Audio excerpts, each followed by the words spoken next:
இன்னைக்கு நீங்க ஆந்திராவுக்கு போனா அவங்க சாஸ்திரத்தை மீறவே மாட்டாங்க. அது சந்திரபாபு நாயுடு ஆனாலும் சரி, அவங்களுக்கு அப்பனா இருந்தாலும் சரி, திருப்பதி கோவிலுக்கு இப்படித்தான் போகணும்னா அப்படித்தான் போவாங்க.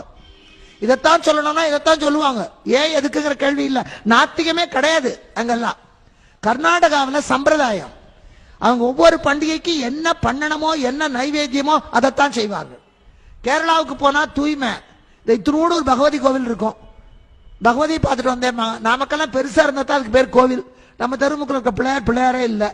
அந்த கோயிலுக்காக ஒரு ஆட்டோ ஓட்டுறவர் கூட அங்க போயிட்டு நெத்தியில சந்தனம் இல்லாம வரமாட்டார். பள்ளிக்கூடம் போற குழந்தைங்களோ ஆபீஸ்க்கு போறவங்களோ குருவாயூரப்பனை சுத்தி வராம போக மாட்டாங்க.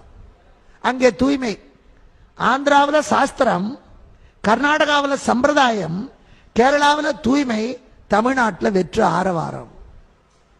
திருவிழா சமயத்துல சினிமா பாட்டை வச்சு ஊரையே நார் அடிக்கிறது தமிழ்நாட்டில் மட்டும்தான். முருகனுக்கு சஷ்டி விழா.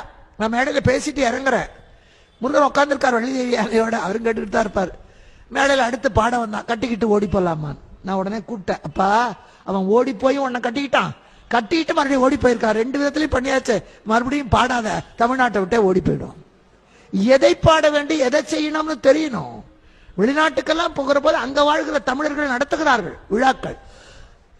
பாரிஸ்க்கு போனா அங்க மாதிரி இரவு களியாட்டம் வேற எங்கேயும்